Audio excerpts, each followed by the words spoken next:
और आज अंतर्राष्ट्रीय लेपर्ड दिवस, और इस लेपर्ड दिवस पर हमारे एसोसिएट एडिटर निर्मल तिवारी की रिपोर्ट आपको बताते हैं। राजस्थान में 925, राजधानी में 145 लेपर्ड्स, लेकिन कंजर्वेशन और प्रोटेक्शन की दरकार। गोगुंदा से लेकर जयपुर तक लेपर्ड्स और इंसान के बीच संघर्ष की घटनाएं लगातार बढ़ रही हैं। कमजोर प्रेवेस और लेपर्ड रिजर्व में वाटर मैनेजमेंट कमजोर होना इसका प्रमुख कारण बताया जा रहा है। झालाना आमागढ़ के बाद नाहरगढ़ में तीसरी लेपर्ड सफारी की तैयारी हो रही है।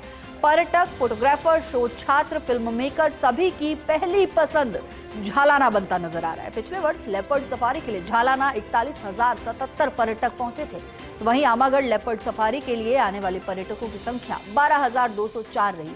वन विभाग के आंकड़ों की अगर माने तो प्रदेश के 24 संरक्षित क्षेत्रों में 578 लेपर्ड, जबकि संरक्षित क्षेत्र के बाहर 41 अन्य क्षेत्रों में 347 पैंथर देखे गए हैं।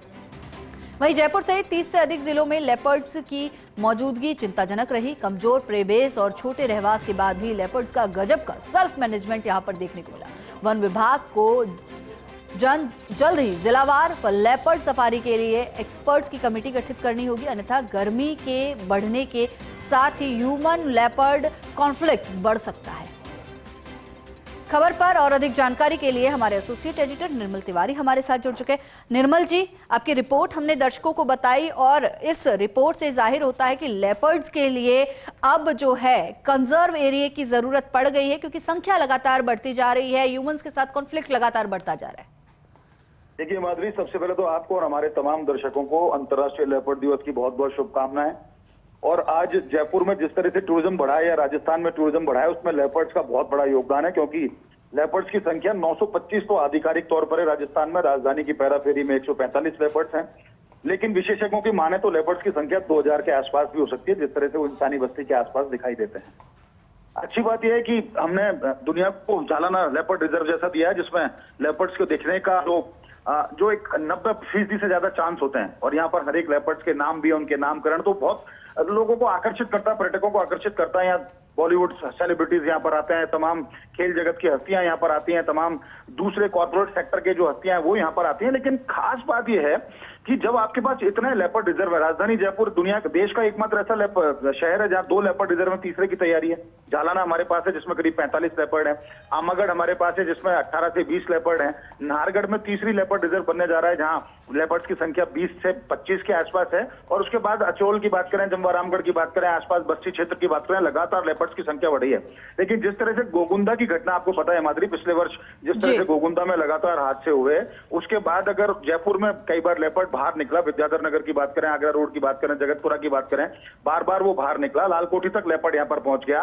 पुलिस वन में लेपर्ड है, सिल्वन पार्क में लेपर्ड की आमद देखी जाती है, MNIT परिसर में लेपर्ड की आमद देखी जाती है। ऐसे में बहुत ज्यादा जरूरी है कि इस कमजोर प्रेबेस को किस तरह से प्रेबेस मैनेजमेंट किया जाए, ताकि लेपर्ड कम से कम अपने रिजर्व क्षेत्र से बाहर ना आए, जंगल से इंसानी बस्तियों में ना आए और इंसान के साथ उसका एनकाउंटर ना हो। क्योंकि गोगुंदा की घटना निश्चित तौर पर बहुत दुखद थी, 8 से 10 लोगों की वहां पर मौत हुई।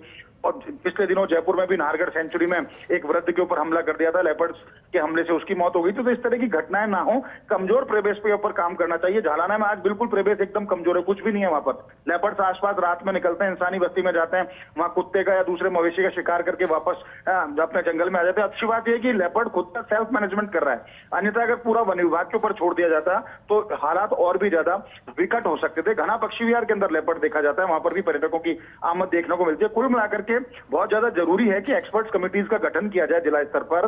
जितने भी लेपर्ड रिजर्व है उन लेपर्ड रिजर्व के स्तर पर मॉनिटरिंग कमेटी और एक्सपर्ट कमेटी का गठन किया जाए। जल्दी से जल्दी लेपर्ड प्रोटेक्शन और लेपर्ड कंजर्वेशन का एक वृहद प्लान बने जिसके ऊपर काम होना चाहिए। क्योंकि जैसे जैसे गर्मी इस समय तीखे तेवर है, जैसे जैसे वाटर मैनेजमेंट कम होगा वाटर रिजर्व के अंदर, लेपर्ड रिजर्व के अंदर या दूसरे जंगलों में, वैसे वैसे लेपर्ड पानी के लिए, भोजन के लिए बाहर आएगा तो इंसान के उसका सामना हो सकता है। अभी तक तो मवेशियों को उठा रहा था। तो बहुत ज्यादा जरूरी कि इस दिशा में काम हो। मेरे को ध्यान है, हमारी वन मंत्री संजय शर्मा से बात हुई थी तो उन्होंने भी इस बात पर कहा था कि जल्दी ही हम एक प्रोटेक्शन और लेपर्ड कंजर्वेशन प्लान लेके आएंगे। ACS अपर्णा अरोड़ा का यही कहना है कि बहुत जल्दी एक्सपर्ट कमिटीज का गठन किया जाना चाहिए। तमाम जो दूसरे अधिकारी हैं उनका मानना यही है। तो बेहतर तो ये होगा कि जो सबसे बड़ा आकर्षण है, क्योंकि ये सुनहरी रॉशेट वाला जो प्राणी है ना, सबको आकर्षित तो करता है, लेकिन हिंसक प्राणी है, उसका मैनेजमेंट करना बहुत ज्यादा जरूरी है। उसके लिए प्रेबेस उपलब्ध कराना बहुत ज्यादा जरूरी है। नए ग्रासलैंड भी विकसित करना बहुत ज्यादा जरूरी है। इसलिए बहुत ज्यादा अच्छी बात तो ये है कि जिसका का वाइल्ड लाइफ टूरिज्म के अंदर सबसे अहम योगदान जिस लेपर्ड का है, उस लेपर्ड को कंजर्व करने की, प्रोटेक्ट करने की बहुत ज्यादा जरूरत है, ताकि इंसान से उसका सामना ना हो, ना तो इंसान को नुकसान हो, ना लेपर्ड को नुकसान हो। तभी वाइल्ड लाइफ टूरिज्म भी जिंदा रहेगा, तभी स्थानीय लोगों को रोजगार भी मिलेगा, तभी जो एक आकर्षण है, क्योंकि जयपुर तो आपको पता ही है देश का एकमात्र ऐसा शहर है जहाँ 2 लेपर्ड रिजर्व है। वहाँ एक टाइगर सफारी है, लॉयन सफारी है, हाथी सफारी है, जल्दी बर्ड एवियरियम शुरू करने वाले हैं। तो बहुत ज्यादा जरूरी है लेपर्ड के ऊपर फोकस करने की, क्योंकि इनकी संख्या बहुत तेजी से बढ़ी है और तेजी से बढ़ने की वजह से ही ये आबादी की तरफ आते हैं। तो आबादी की तरफ ना आए, इनको जंगल में ही रोका जाए, लेपर्ड रिजर्व के अंदर ही रोका जाए। उसके लिए एक प्रोटेक्शन प्लान बनाने की और मॉनिटरिंग कमेटी और एक्सपर्ट कमेटी बनाने की बहुत ज्यादा सरकार है। हिमाद्री, बिल्कुल निर्मल जी, पूरी सुविधाएं अगर उन्हें जंगल में ही या रिजर्व एरिया में मिलेंगी तो वो शहरों की तरफ कम आएंगे। बहुत बहुत शुक्रिया आपका इस पूरी जानकारी।